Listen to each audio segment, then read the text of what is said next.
Ferragosto a Padova non è Ferragosto senza lo spettacolo pirotecnico in Prato della Valle. Quest'anno sono previsti fuochi d'artificio che illumineranno il cielo della città a ritmo di musica. La scelta anche per quest'anno di uno spettacolo a basso impatto acustico per tutelare gli animali. È confermata anche quest'anno la festa più attesa dell'estate padovana, quindi i fuochi di Ferragosto in Prato della Valle.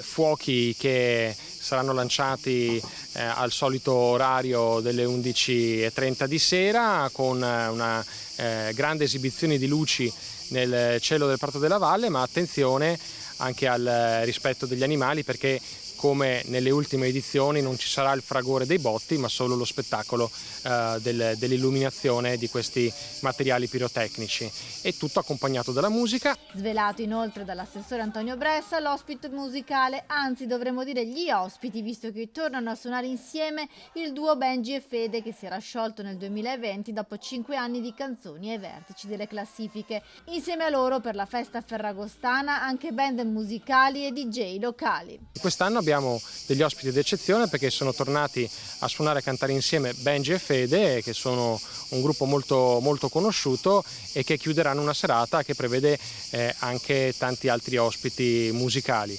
Ovviamente quindi i cittadini di Padova che ad agosto saranno in città avranno uno spettacolo gratuito a disposizione per passare una bella serata, così come tantissimi turisti che sempre di più scelgono Padova.